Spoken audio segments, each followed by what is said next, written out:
Por los auriculares no vais a oír hasta que los intérpretes de cabina española empiecen a trabajar. Como estoy hablando en español, no van a trabajar todavía. Van a interpretar a la señora Catherine Gris, que va a hablar en francés. Y tenemos en las cabinas a 4 estudiantes del MUIC que están en clase, aunque no lo parezca, porque están en una clase de prácticas tuteladas, así se llama ese módulo de segundo. En cabina tenemos a Laura, a Laia, a Benoit y a Mariona, que estoy segura de que van a hacer un gran trabajo. Podéis ir cambiando de un canal a otro para ir escuchando. Algunos de vosotros ya me conocéis, tengo alumnos míos de la asignatura de cuarto de instituciones, pero hemos invitado también a los que estabais en clase de interpretación de cuarto, de consecutiva, porque nos ha parecido que era una manera buena de ver una situación de interpretación en acción y porque además tenemos a una oradora esta tarde de lujo que nos acompaña. Hemos tenido la gran suerte de que Catherine Gris ha aceptado la invitación de la facultad para venir esta tarde a compartir con vosotros, pues yo creo que un montón de cosas. Esta mañana estuvimos en el máster ya hablando de su experiencia previa a su trabajo actual. Catherine es traductora e intérprete, trabaja en las dos disciplinas de la profesión, con lo cual nos encaja el pelo en esta facultad. Es funcionaria en la OIT, pero antes de eso ha hecho muchísimas cosas. No voy a decirlas todas, pero fue profesora de la facultad en el máster de interpretación que teníamos antes, vivió muchos años en Barcelona. Después estuvo de intérprete permanente y formadora de intérpretes en la Corte Penal Internacional, que es el tema del que nos ha estado hablando esta mañana. Nos ha contado anécdotas, nos ha hablado de cosas que nos han llamado mucho la atención, incluso a los intérpretes que estábamos escuchándola. Y también fue, cuando vivió en Barcelona, secretaria regional de la AIC, que es la Asociación Internacional de Intérpretes de Conferencias. Pero hoy nos viene a hablar de la Organización Internacional del Trabajo, porque nos encajaba muy bien en nuestra asignatura de cuarto y porque estoy segura de que nos va a gustar mucho. Después dejaremos un tiempo para que le hagáis todas las preguntas que le queráis hacer y podéis preguntarle cosas también de su vida anterior a la OIT si queréis, ¿vale? Catherine.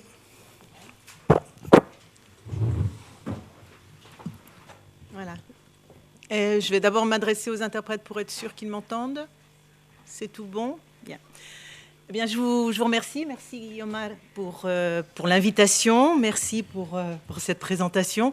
Je ne vais pas redire comme ce matin, là j'ai les joues qui rosissent après avoir entendu cette présentation.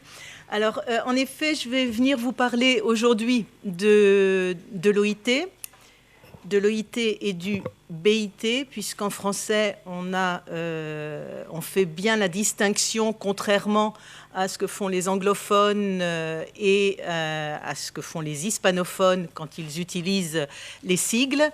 Nous avons d'une part l'Organisation internationale du travail et nous avons le Bureau international du travail.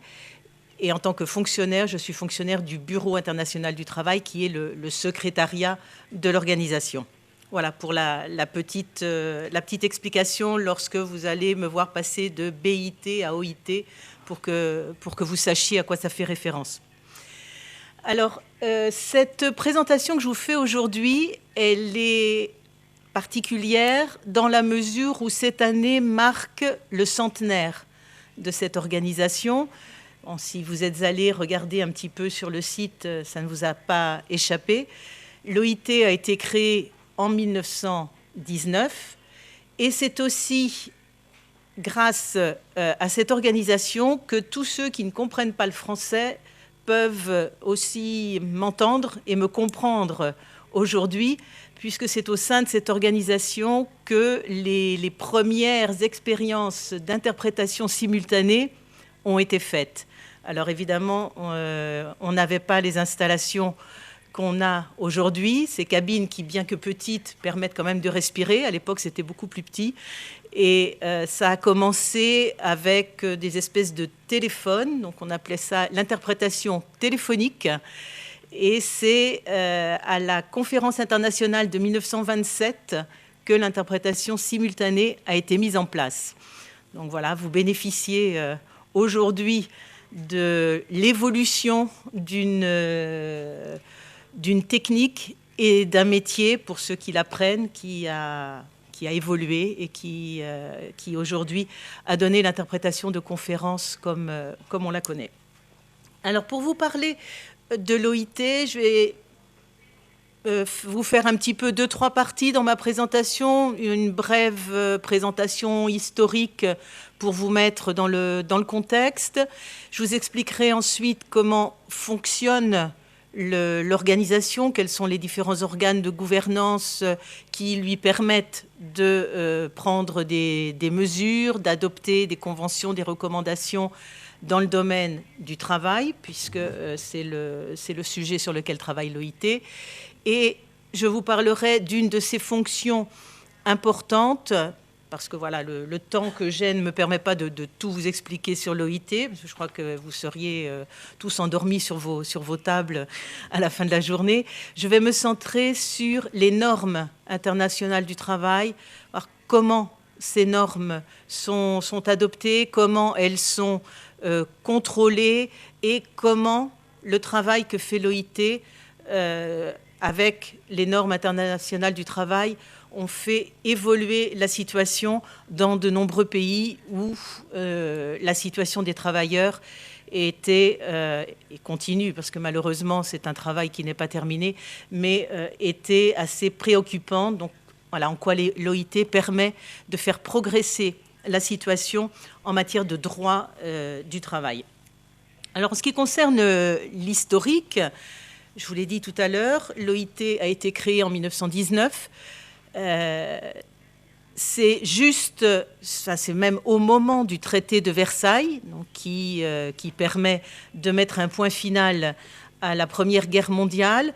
C'est à ce moment-là qu'en plus de sceller un traité qui doit établir la paix en Europe, une paix que l'on espère durable, même si on sait que quelques années après, la Seconde Guerre mondiale est venue remettre en question cet espoir. En plus de cette décision qui visait à établir la paix en Europe, les dirigeants européens ont décidé de mettre en place un système qui allait permettre de renforcer la paix, considérant qu'il ne suffisait pas aux dirigeants des différents pays de se mettre d'accord. Il ne suffisait pas de faire appel aux diplomates pour arriver à une décision. Il fallait également faire intervenir la population. Il fallait qu'il y ait une participation de la société civile. Et c'est la première fois, c'était vraiment révolutionnaire à l'époque, que les gouvernants ont accepté de partager le pouvoir avec les employeurs et les travailleurs et avoir le même poids dans des décisions qui allaient concerner le domaine du travail. Alors, bon, s'ils ont décidé ça, ce n'était pas simplement parce qu'ils avaient une grande vision qui leur est venue comme ça de rien. Il faut se rappeler le contexte, savoir que la Grande Guerre, comme on l'appelle, avait fait d'énormes pertes humaines, qu'on se rendait compte à ce moment-là qu'on était arrivé comme à la fin d'une époque et qu'il fallait mettre en place un nouvel ordre mondial, que le 19e avait, avec l'industrialisation, avait laissé un trop grand nombre de laissés pour compte, que l'industrialisation avait été faite sans qu'on tienne compte des travailleurs et du côté humain des travailleurs, qu'on considérait comme de la simple main-d'œuvre qu'on utilisait. Et on s'est rendu compte qu'en continuant dans cette voie-là, on n'allait pas éviter la guerre et qu'au contraire, on risquait des révolutions on risquait de faire exploser la société comme cela venait de se passer en Russie avec la révolution bolchevique. La révolution bolchevique en 1917 a fait prendre conscience du risque qu'il y avait à ne pas travailler de concert avec la population pour que la population s'apaise et pour qu'on puisse aller de l'avant sur des bases saines. Donc ça c'est certainement ce que l'OIT a apporté de plus important à l'époque. C'est ce que les pères fondateurs de l'OIT avaient à l'esprit. Et voilà, 100 ans après, nous avons cette organisation qui continue d'exister, qui a traversé des époques plus ou moins difficiles, qui a dû s'exiler pendant la Deuxième Guerre mondiale parce qu'elle était en danger à Genève, où elle avait son siège. Donc elle est partie au Canada. Elle s'est ensuite intégrée au système des Nations Unies, puisque c'était la première agence du système des Nations Unies quand l'ONU a été créée en 1946. Et une organisation qui s'est adaptée au fil des ans pour arriver à son 100e anniversaire. Mais voilà, je voulais insister beaucoup sur l'élément historique, sur l'idée qu'il y avait derrière la création de l'OIT, parce que ça me semblait important.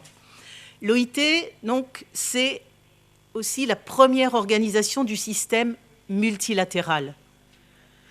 Il y a eu la Société des Nations qui a donné lieu aux Nations Unies, mais à l'époque, en 1919, c'est la première fois que l'on s'est dit aussi, on va mettre en place un système qui va garantir la justice sociale, car sans justice sociale, on ne parviendra pas à la paix. Mais nous ne pouvons pas non plus le faire dans quelques dizaines de pays sans rien faire pour les autres. Donc l'idée, c'était d'avoir un système qui puisse s'étendre à l'ensemble du monde entier. En 1919, il n'y avait que 42 États qui étaient signataires, qui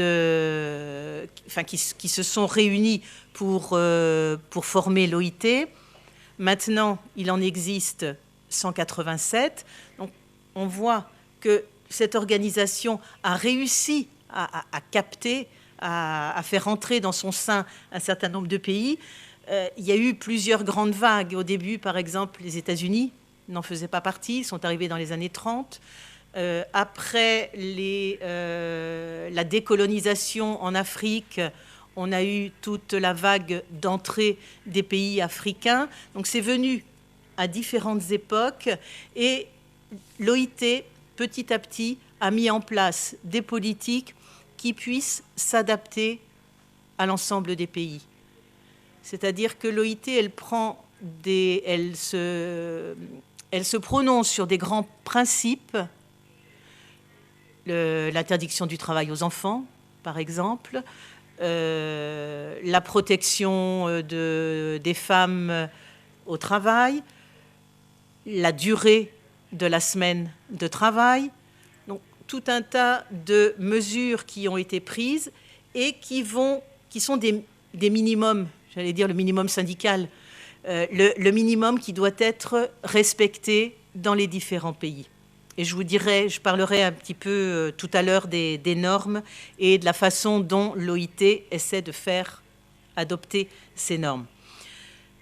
Maintenant, je voudrais vous brosser un petit peu une présentation de son fonctionnement pour que vous voyez, parce que c'est une énorme institution. Je ne sais pas si vous avez vu des photos. Je ne vous ai pas apporté de photos ici, mais vous trouverez ça sur Internet sans problème. Cet énorme bâtiment qui est sur une colline à Genève, en face du bâtiment de l'ONU, où je crois que nous sommes quelque chose comme 3000 personnes à travailler, en comptant aussi les bureaux qui sont à l'extérieur. Donc cette organisation, elle a un fonctionnement qui est particulier. Comme je vous l'ai dit, c'est la première et c'est la seule organisation dans laquelle les gouvernements partagent le pouvoir avec les employeurs et les travailleurs. C'est une organisation donc tripartite. Donc ça, c'est vraiment l'élément qui distingue l'OIT de toutes les autres institutions du système des Nations Unies. Alors, elle est composée, les organes de gouvernance de l'OIT, on a la Conférence internationale du travail qui est voilà, l'organe suprême de l'OIT, qui rassemble tous les pays membres, enfin tous les États membres, et qui siège une fois par an. On a ensuite, je vous donne les noms et je vous expliquerai un peu après le rôle de chacun de ces organes de gouvernance. On a ensuite le conseil d'administration, ça c'est quelque chose d'assez commun, mais qui a également une représentation tripartite. Et on a le Bureau international du travail, qui est le secrétariat, avec à sa tête un directeur général, qui est aussi le directeur du conseil d'administration. Oui, là je crois que tu as... Non, on a l'impression que c'est arrondi, donc c'est pas tout à fait juste, mais c'est ce bâtiment-là, oui. Voilà. Donc la conférence internationale du travail, je disais, elle ne passe pas inaperçue à Genève. C'est le plus grand événement qui a lieu à Genève une fois par an. Avant, elle durait 4 semaines d'affilée, qui ensuite ont été réduites à 3 et qui maintenant ne sont plus que 2. Voilà, les impératifs financiers font que chaque fois on essaie de condenser le plus possible les débats. Et pendant ces 2 semaines, maintenant, eh bien, les représentants des gouvernements, des associations d'employeurs et des syndicats de travailleurs se retrouvent à Genève pour plusieurs choses, pour entendre le compte-rendu des travaux qui ont été faits pendant l'année. Donc, c'est ainsi que le directeur général présente un rapport sur ce qui a été fait par le bureau, pour ensuite débattre de plusieurs questions. Il y a ce qu'on appelle des discussions générales sur un sujet qui est choisi par le conseil d'administration, qui va juste donner comme résultat une déclaration ou des conclusions, mais un sujet donc, qui n'appelle pas de décisions qui vont être votées. Ensuite, il y a un sujet qui est normatif. Le rôle de la Conférence internationale du travail, c'est d'adopter des conventions et des recommandations. Ces conventions et recommandations, dans le cas des conventions, ce sont des discussions qui se tiennent sur 2 années, qui commencent déjà bien en avant, puisqu'on fait des enquêtes auprès des États membres sur un sujet. Bon, je vais vous prendre par exemple le dernier sujet qui a été adopté à la CIT de 2019. Ça a été une convention et une recommandation sur la violence et le harcèlement dans le travail. Dans le cas de la Convention, on a commencé à discuter l'année dernière, en 2018, pour voir un petit peu ce que voulaient les États membres, ce qu'ils voulaient mettre dans cette Convention. Et puis, entre les deux, le Bureau a travaillé et a fait une autre proposition 1 an après qui soit acceptable. Le but de l'OIT, c'est de faire en sorte que, dans toute la mesure du possible, on n'ait pas besoin de voter. Alors, ce n'est pas toujours possible, et d'ailleurs, dans le cas de la Convention sur le harcèlement et la violence au travail, il y a eu un vote qui a majoritairement permis d'adopter la Convention, mais la plupart du temps, dans ces décisions, l'OIT essaie de recueillir le consensus des participants. Alors, pas seulement les États membres, mais les travailleurs et les employeurs. Donc, on a vraiment les points de vue des uns et des autres qu'on essaie de réunir pour faire en sorte que ces textes qui sont adoptés aient plus de poids, puisque toute la société se sera engagée pour les mettre en place. Parce qu'une fois qu'une convention est adoptée, l'OIT n'a pas de police pour faire appliquer ces conventions.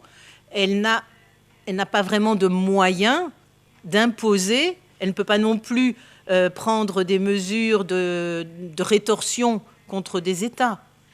Elle a juste comme capacité, la capacité de persuasion vis-à-vis des États, et puis tout un système qu'elle met en place pour aider les États à appliquer les normes qu'elle adopte. C'est-à-dire que si des États ne parviennent pas à appliquer, à adopter une législation qui va dans le sens de la convention qui a été adoptée, le BIT a des experts qui se déplacent dans les pays et qui vont conseiller les experts nationaux, qui vont aider les députés, les gouvernements à faire adopter des lois, qui vont aider l'inspection du travail. Voilà, il y a tout un tas de mesures, mais il n'y a jamais de mesures qui soient contraignantes. On ne peut pas obliger un État à appliquer une convention. Il s'engage, lorsqu'il ratifie une convention, il s'engage à l'appliquer, mais s'il ne l'applique pas, voilà, je vous dirai tout à l'heure qu'il y a quand même un certain nombre de mesures qu'on peut mettre en place, mais il n'y a aucune mesure contraignante, il n'y a pas de police et il n'y a pas de rétorsion financière, comme ça peut se passer au sein de l'Union européenne, lorsque les États ne respectent pas un règlement ou ne transposent pas une directive correctement. Il y a toujours des moyens de pression parce qu'ils ont cédé une partie de leur souveraineté. Ce n'est pas du tout ça dans le cadre de l'OIT. Il n'y a rien de tout ça. Alors voilà, donc là, ça c'est le rôle de la CIT, donc d'élaborer des normes du travail et puis d'examiner aussi des rapports qui lui sont présentés sur l'application de ces normes dans les pays. Il y a une commission de la conférence qui s'appelle la commission d'application des normes qui, tous les ans, reçoit un rapport et qui choisit parmi tous les pays qui ont des difficultés à appliquer des normes, qui ont choisi 24. Et ces 24 cas vont être épluchés à fond par cette commission qui va essayer de trouver des solutions aux problèmes qui sont évoqués dans le rapport. Ce que fait la conférence également, elle adopte le programme et budget, évidemment, pour qu'une organisation fonctionne, elle a besoin d'argent. Donc, tous les 2 ans, puisque le programme de l'OIT est biennal, tous les 2 ans, il y a un programme et budget qui est préparé, adopté d'abord par le conseil d'administration, qui le soumet à la conférence, qui a le dernier mot. L'OIT vit en effet uniquement des contributions des États, donc elle va fixer le montant qu'elle demande à chaque État, à partir du budget qui aura été décidé. Alors dans le budget de l'OIT, juste pour vous dire, ce qui est fonctionnement du secrétariat, c'est 40% du budget, et sur le terrain, c'est 60% du budget à peu près.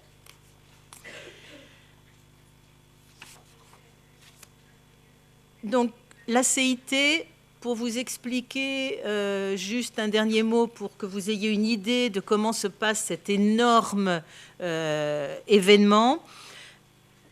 Il y a tellement de monde donc, que tout le BIT déménage au Palais des Nations, qui est le siège genevois de l'ONU, parce que dans les bâtiments du BIT, il n'y a pas de place pour avoir des réunions aussi importantes. On a la salle du conseil d'administration qui peut accueillir 300 personnes, mais c'est tout.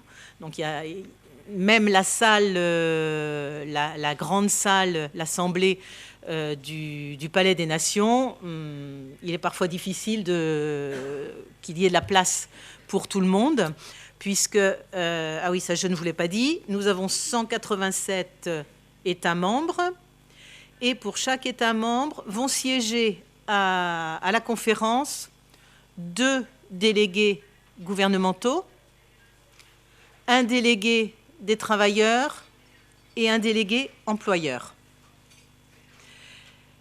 ils peuvent aussi être accompagnés d'experts. Lorsqu'il y a des sujets très techniques, ils sont accompagnés d'experts. Ce qu'il faut savoir, c'est que pour qu'une délégation d'un pays soit acceptée, pour qu'elle ait le droit de vote à la conférence, elle doit être complète. C'est-à-dire que si un pays vient avec uniquement des représentants du gouvernement ou que des représentants du gouvernement et des employeurs et pas des travailleurs, je prends cet exemple-là parce qu'en général, c'est le plus fréquent. Dans les pays où il y a des difficultés, en général, ce sont les syndicats qui ne sont pas reconnus, avec quelques exceptions quand même. J'y pense avec un cas qu'on va étudier cette année. Cette délégation-là, elle n'est pas considérée comme complète, donc elle n'aura pas le droit de vote. Elle ne sera pas reconnue comme ayant participé officiellement à la conférence. Donc ça, c'est une sorte de... Je vous parlais de pression qu'on peut faire tout à l'heure, ça c'en est une.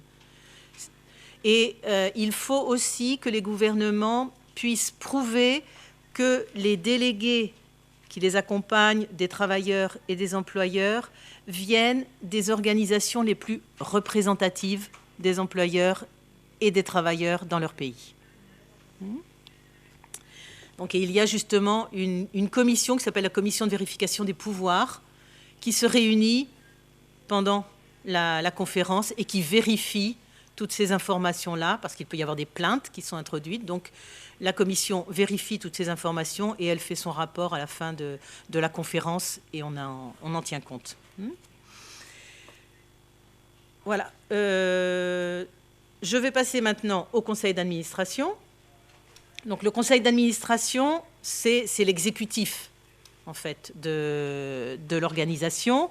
Il y a beaucoup moins de monde évidemment. Les 187 pays ne sont pas représentés au sein du conseil d'administration.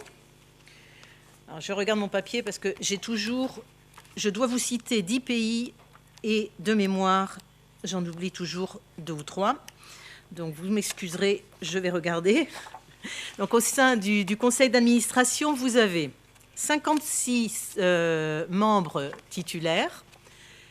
Donc la moitié sont des représentants des gouvernements. Voilà, 28 sont des représentants du gouvernement et vous avez 14 représentants des employeurs et 14 représentants des travailleurs. Là, ce sont les membres titulaires.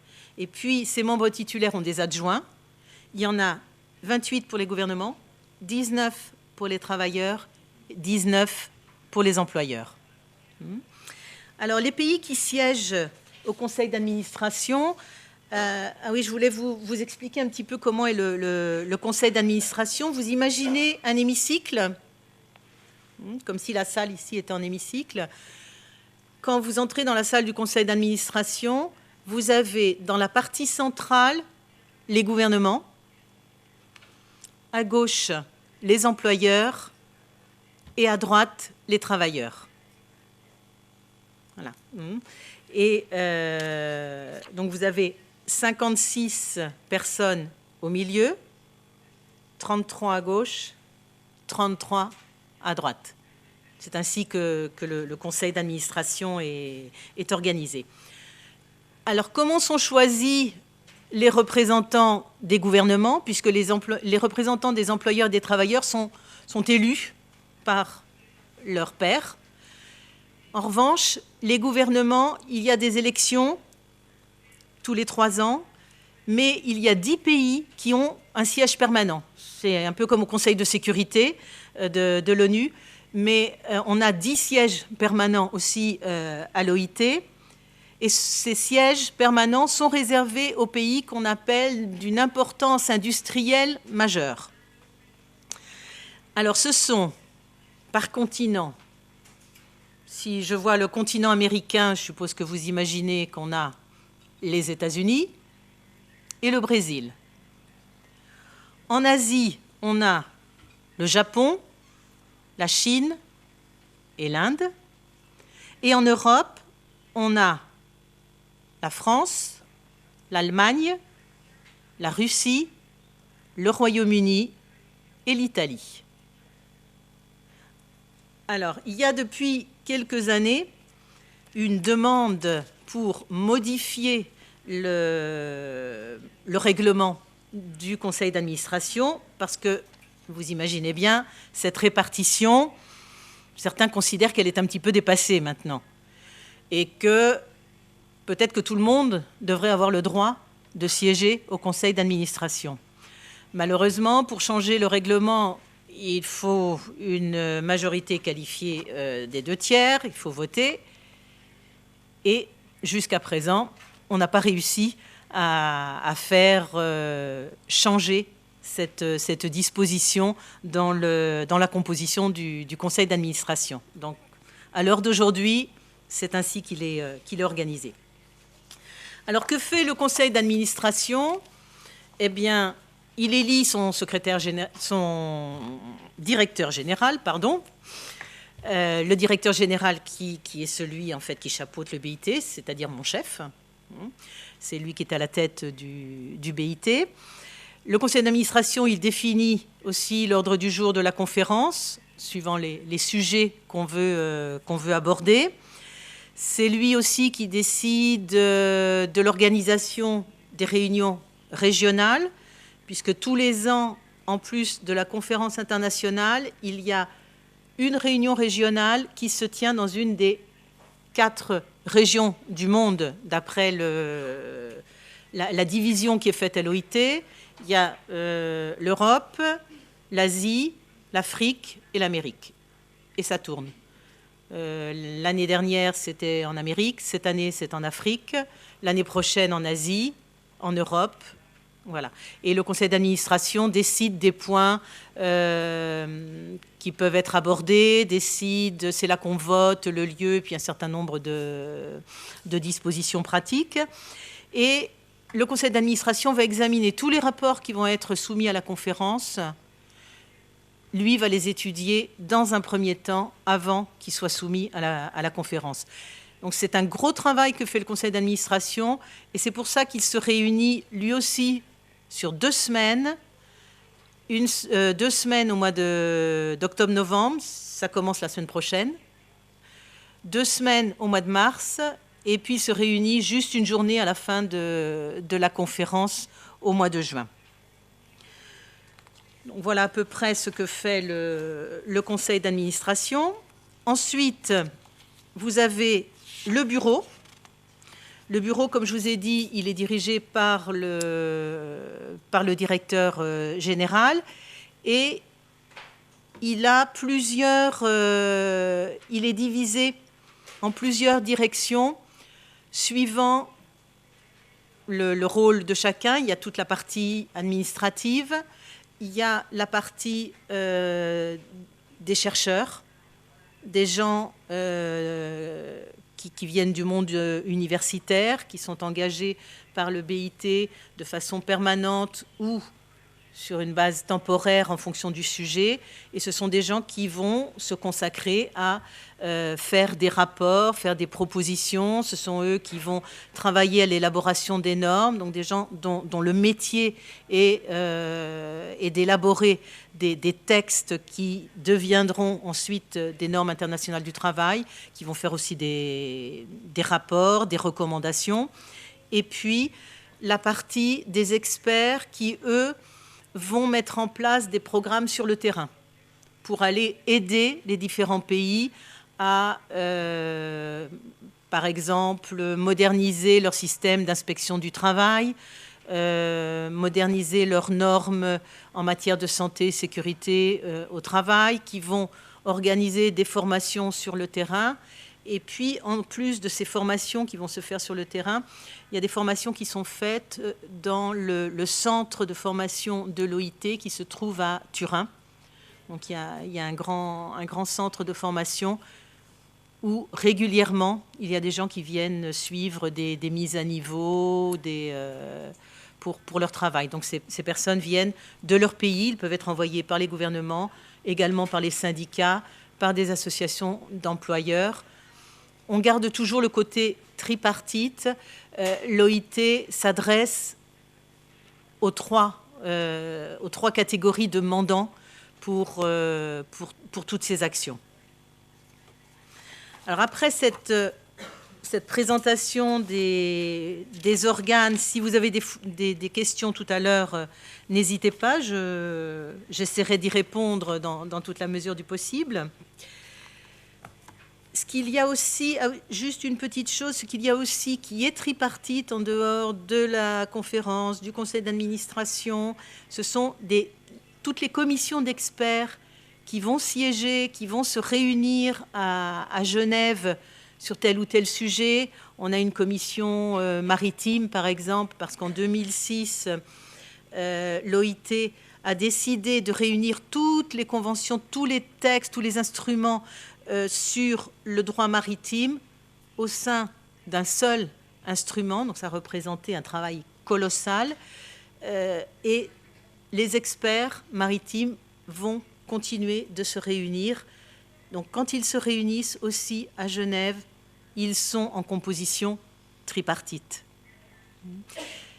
Il y a aussi des commissions sectorielles. Par exemple, on va avoir au mois de janvier une réunion sectorielle sur le travail décent dans le sport, par exemple. Eh bien, il y aura des spécialistes qui vont venir en représentation des travailleurs, des employeurs et des gouvernements, qui vont se mettre d'accord sur des recommandations dans le domaine du sport. On a eu, il y a quelque temps, dans le domaine des forêts.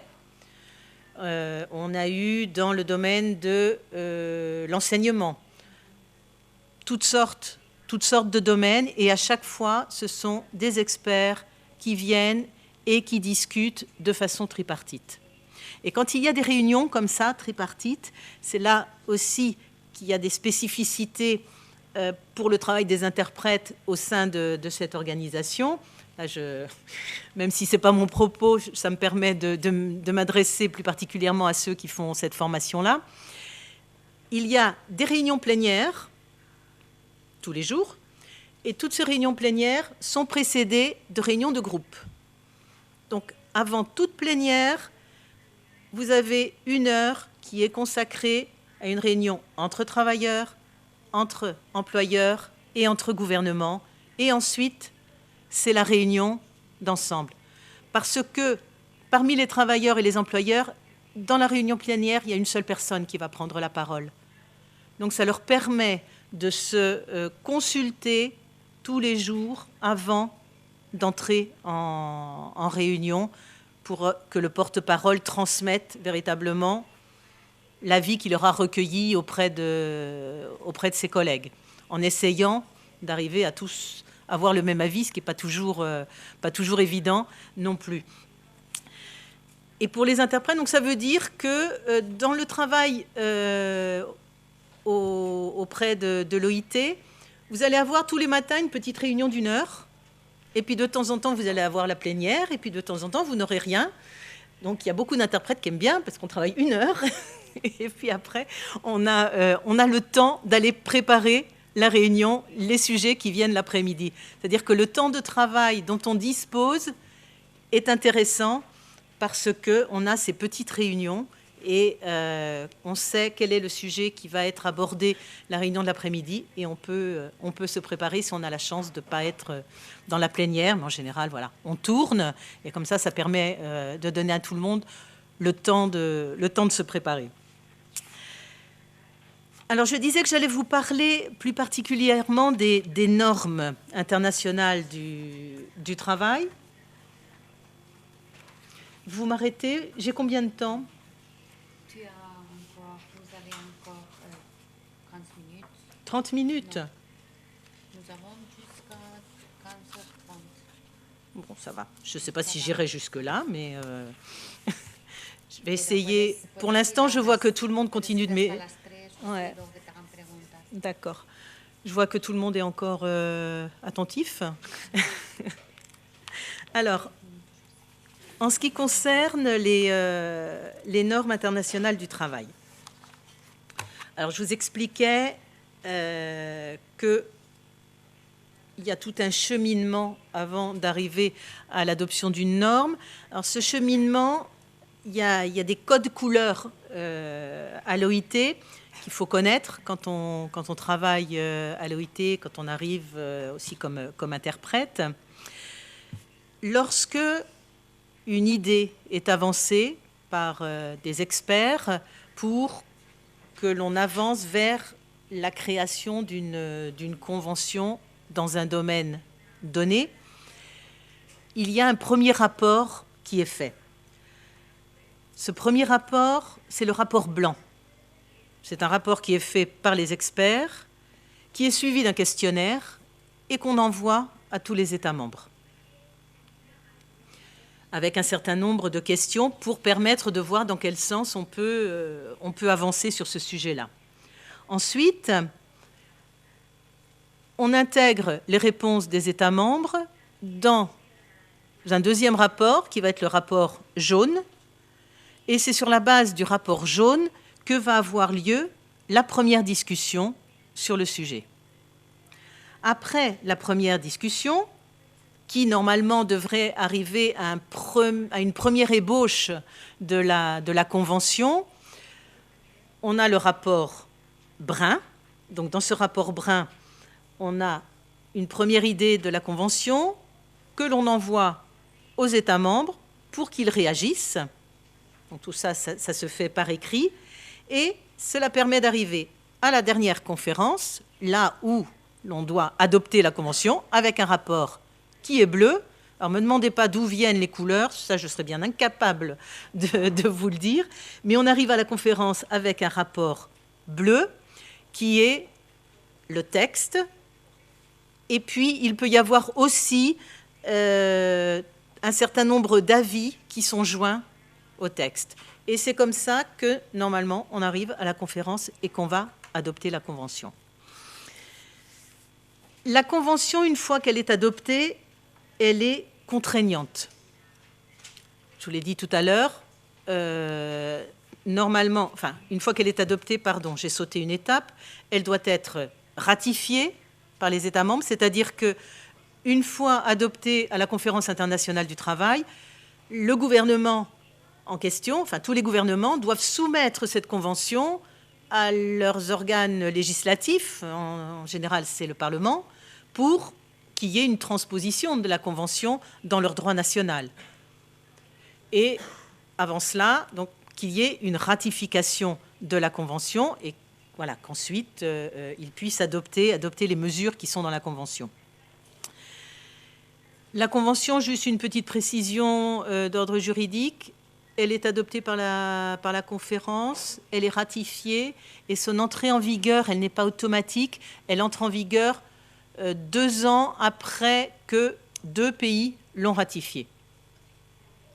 Ensuite, 12 mois après que 2 pays l'auront ratifiée. Il faut 2 ratifications et 12 mois après, elle entre en vigueur. C'est-à-dire que la Convention sur la violence et le harcèlement au travail qui a été adoptée au mois de juin dernier entrera en vigueur en juin 2020, si d'ici là, on a au moins 2 pays qui l'auront ratifié.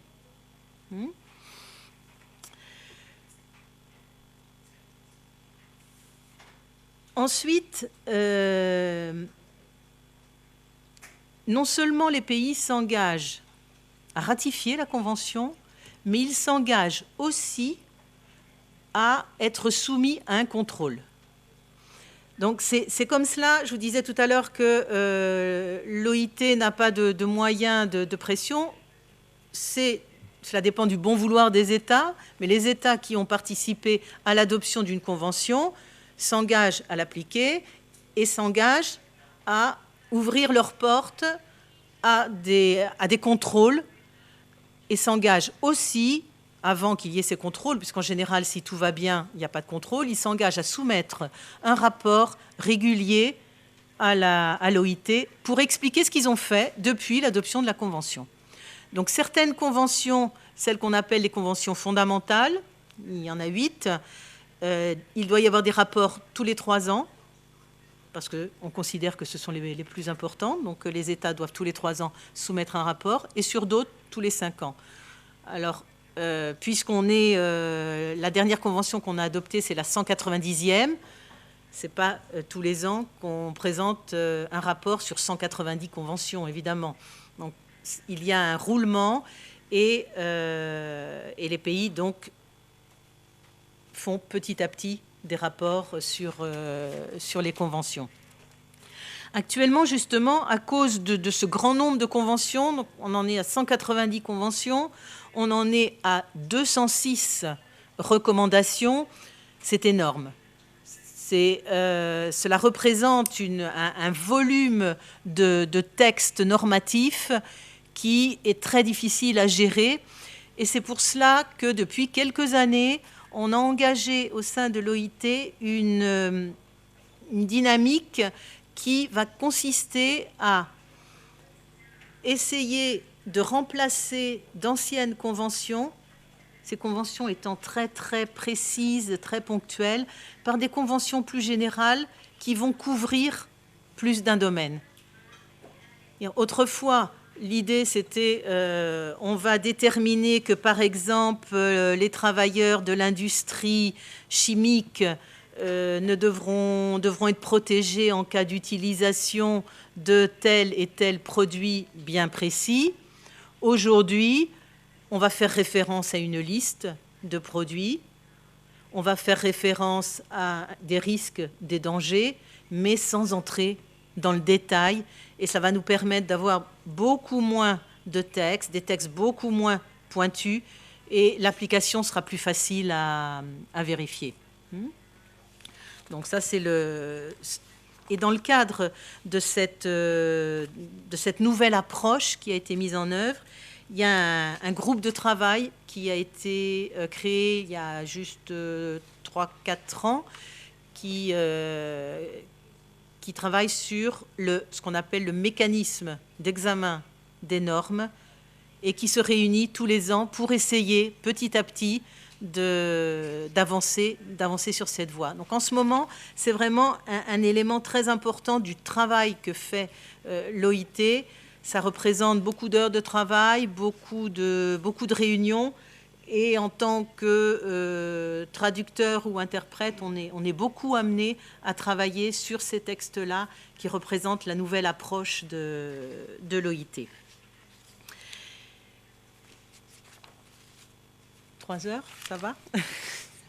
En dehors des rapports qui doivent être faits par les pays sur les normes qui sont appliquées, sur les conventions et sur les recommandations. Les recommandations, elles ne sont pas contraignantes. Les recommandations, ce sont, comme leur nom l'indique, des textes où l'on conseille des mesures aux États membres de ce qu'ils devraient faire, mais qui est peut-être un objectif qui va au-delà de ce qui figure dans la Convention, quand on est conscient que cela peut être plus difficile à mettre en œuvre pour certains pays.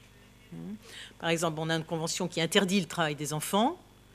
Là, c'est interdit, c'est évident. Les enfants ont droit à une éducation et on n'a pas le droit de faire travailler les enfants, mais sur des règles qui vont porter plus sur le contenu des enseignements professionnels, ça sera plus des recommandations que des conventions.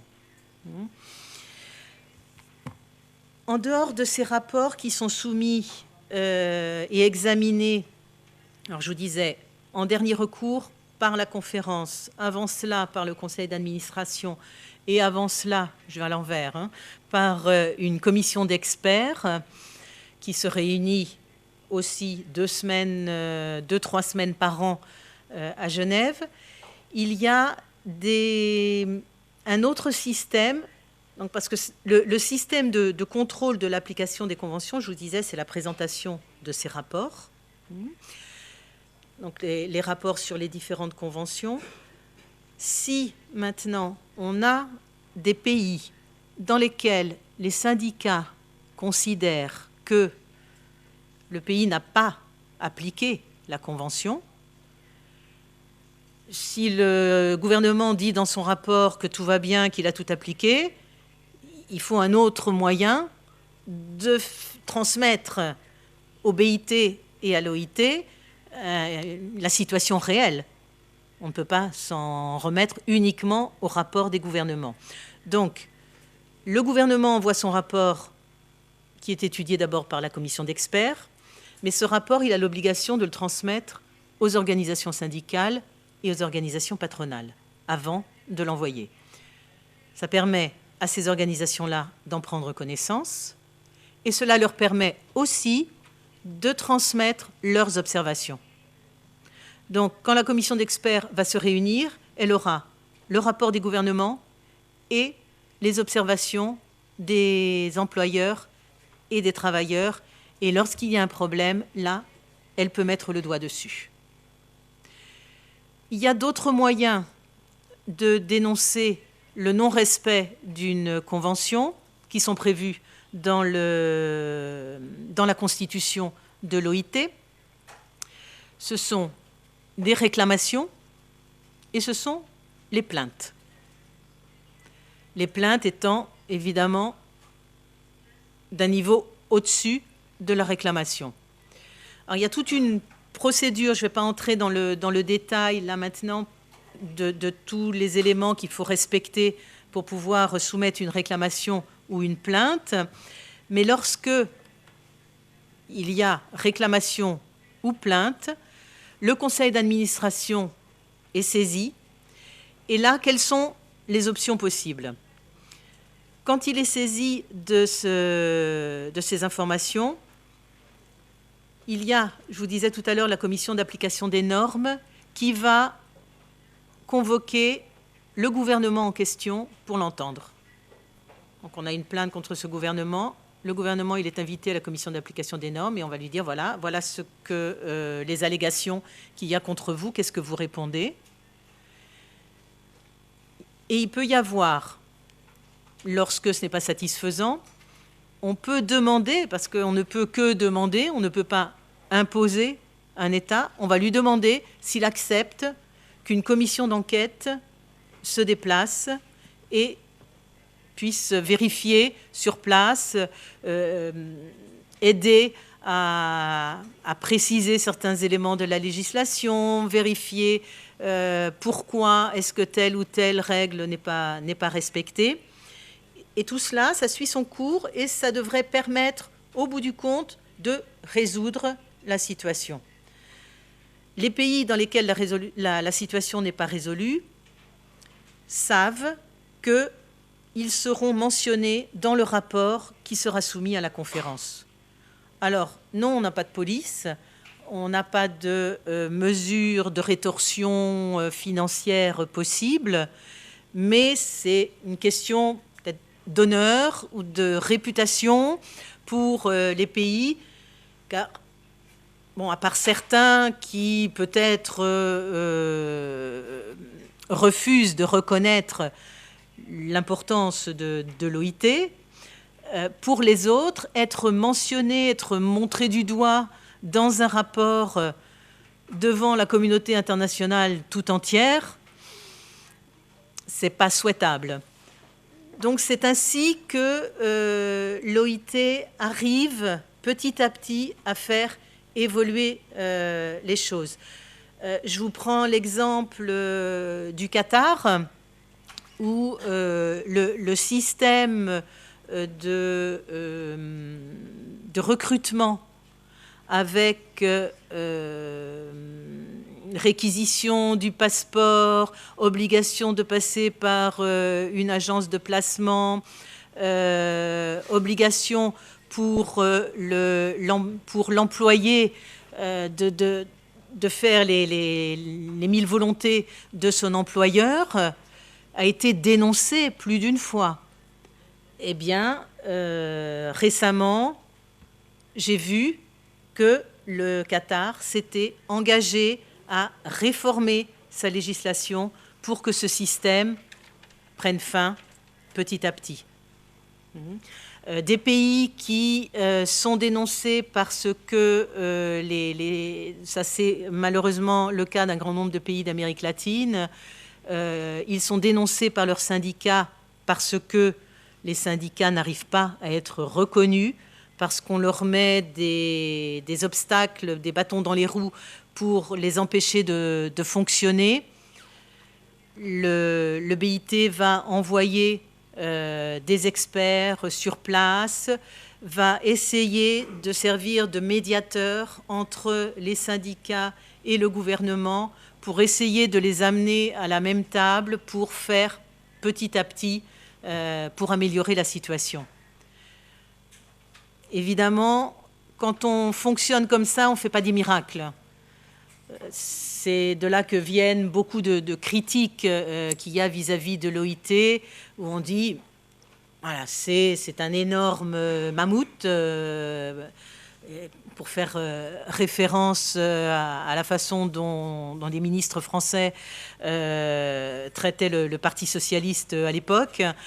Un énorme mammouth, un énorme éléphant qui avance très lentement, qui a beaucoup de mal à progresser, mais c'est parce que les moyens qu'il a à sa disposition sont ceux que je viens de vous expliquer. Mais d'un autre côté, le fait de travailler sur la base du consensus, le fait d'essayer de rapprocher les positions, c'est une tactique, une technique qui permet d'avancer. Et c'est là-dessus que mise l'OIT. Et c'est comme ça que l'OIT a fonctionné ces dernières années.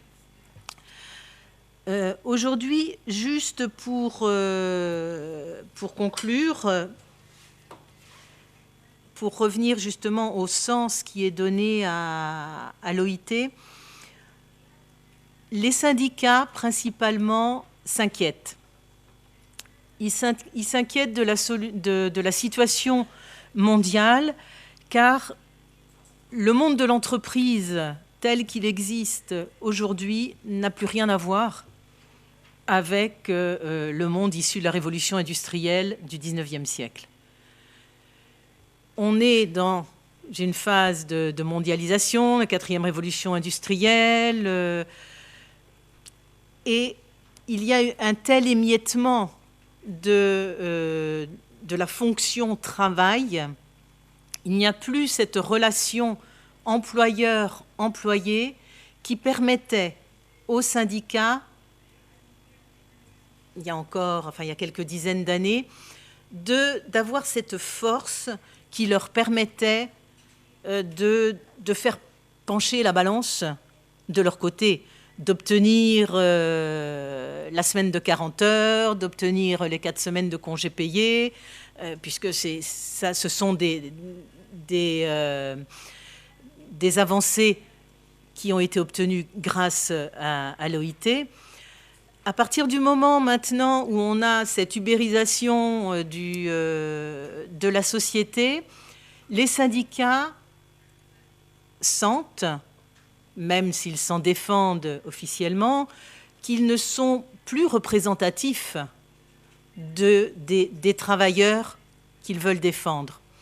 Et on est en ce moment dans une transition. Alors voilà, je n'ai pas de boule de cristal, je ne suis pas devin, je ne suis pas non plus compétente pour vous projeter une image de ce que sera le monde du travail dans les années à venir. Mais ce qui est certain, c'est qu'on est en train d'assister à un changement.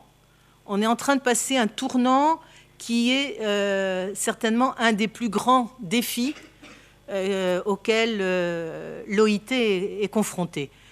Donc, comme je vous l'ai dit, la situation a beaucoup évolué depuis 1919. On a connu la guerre, la Deuxième Guerre mondiale, on a connu la crise pétrolière, il y a eu la période de décolonisation, il y a eu l'arrivée je vous dis tout ça dans le désordre, des nouveaux pays émergents qui ont fait évoluer les rapports de force entre États, entre régions du monde.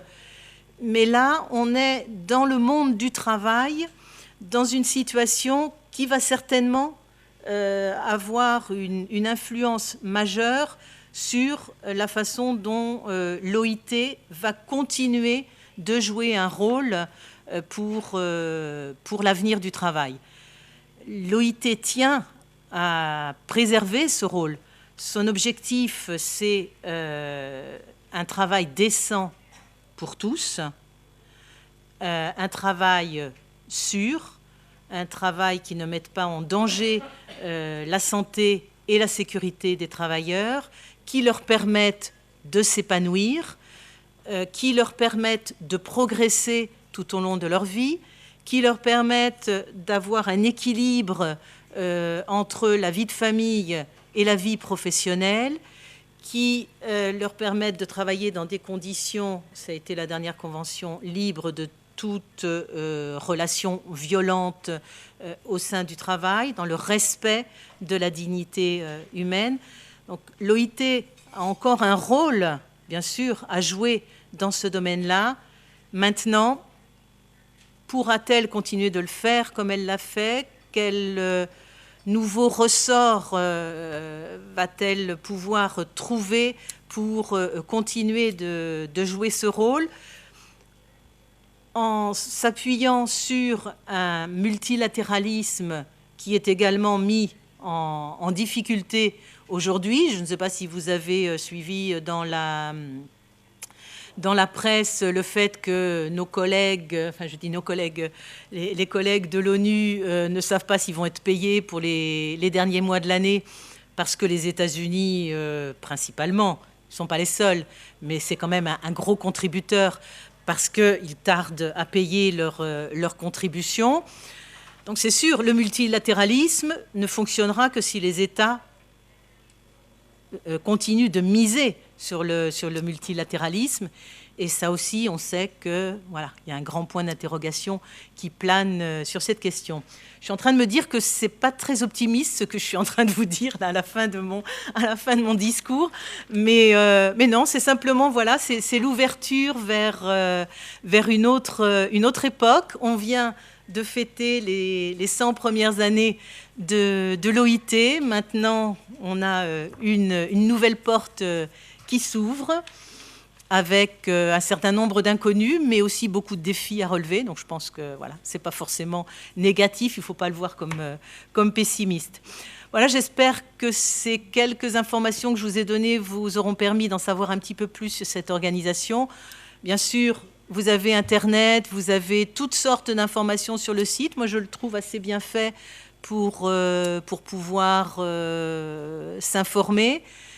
Pour ceux que ça intéresse, qui sont dans les cabines, enfin ceux parmi vous qui sont en interprétation, à partir de la semaine prochaine se tiendra, oui, juste la semaine prochaine se tient le conseil d'administration et toutes les séances plénières du conseil d'administration, donc pas les réunions de groupe, mais les séances plénières sont enregistrées et vous pouvez, enfin, elles sont retransmises en direct.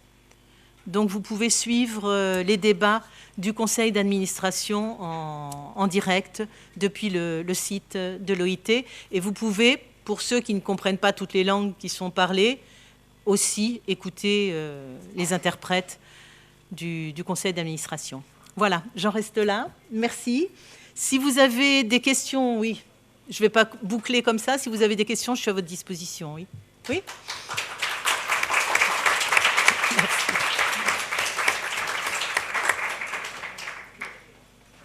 Oui, je voudrais connaître mieux le rôle de traducteur ou interprète à l'OIT. Donc, d'abord, quelles langues sont exigées pour y travailler et quelles sont les langues que vous utilisez le plus souvent? Et puis, quels pensez-vous que sont les principaux défis de ce travail? Excusez-moi, la deuxième question. Ah, d'accord.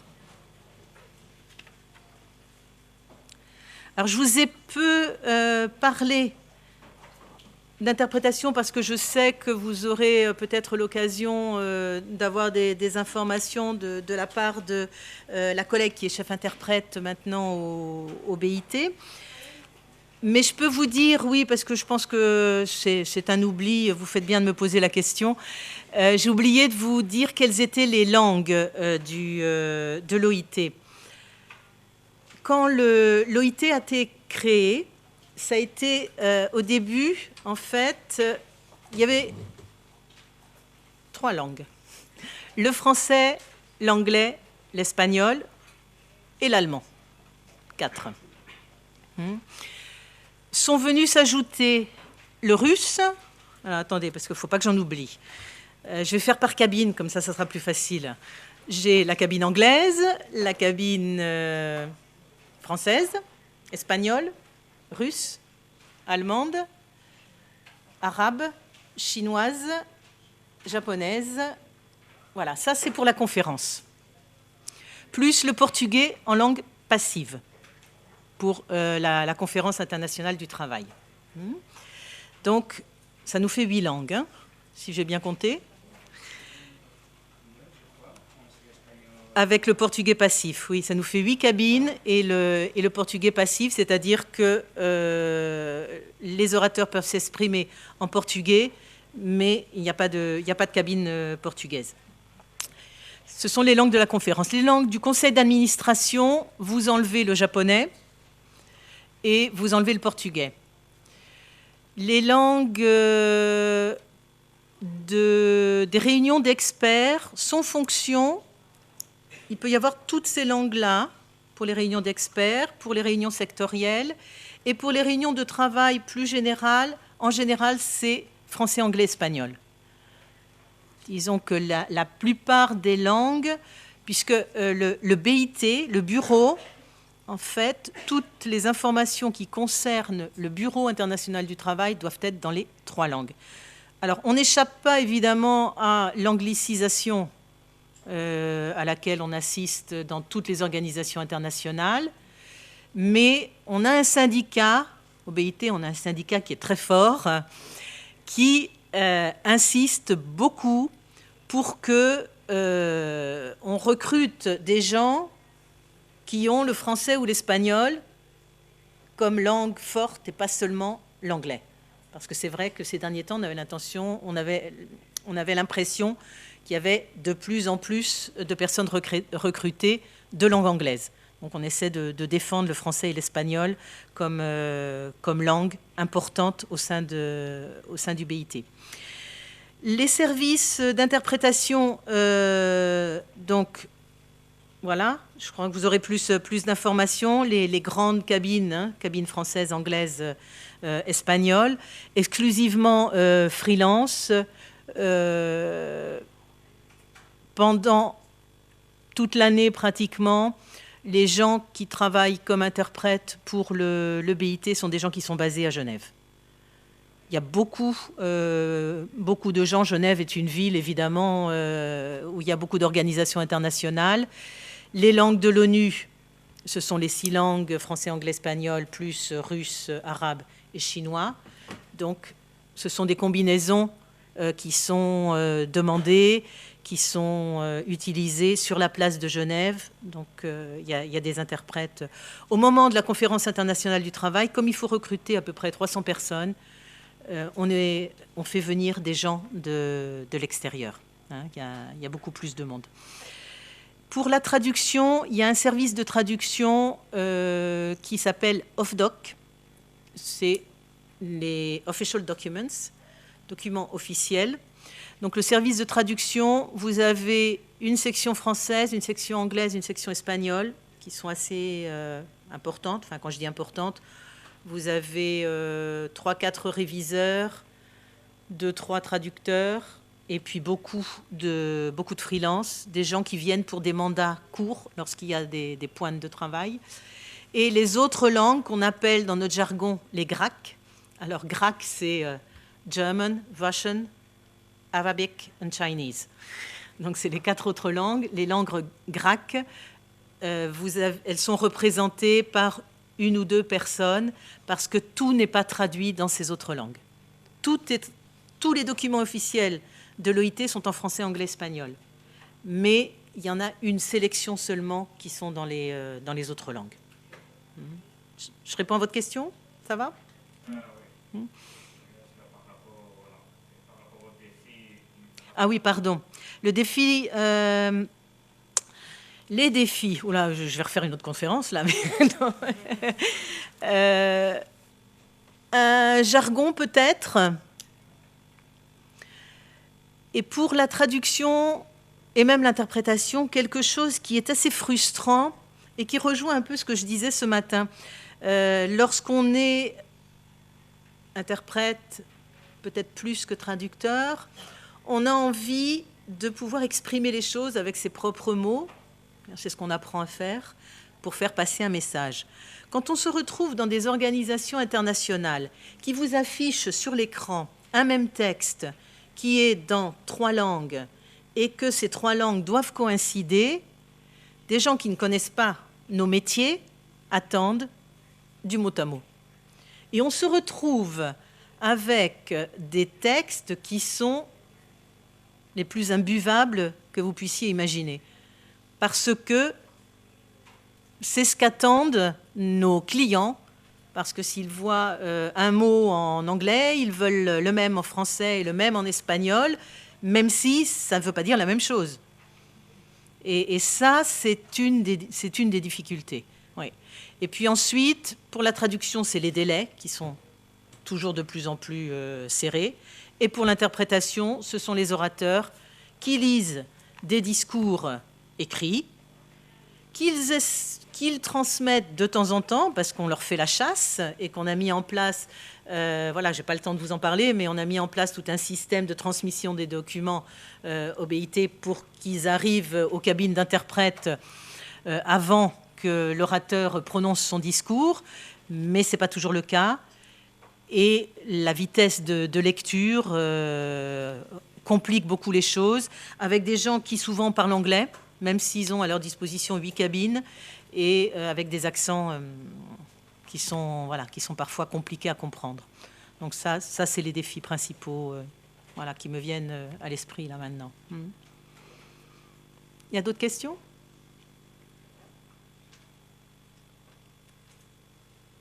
Vous avez faim? Ah non, c'est plus l'heure. Bien, bon, ben je vous remercie. Et puis, si quelqu'un a des questions et n'ose pas poser la question ici, ou je vais traîner encore quelques minutes dans le couloir, donc je suis à votre disposition. Merci.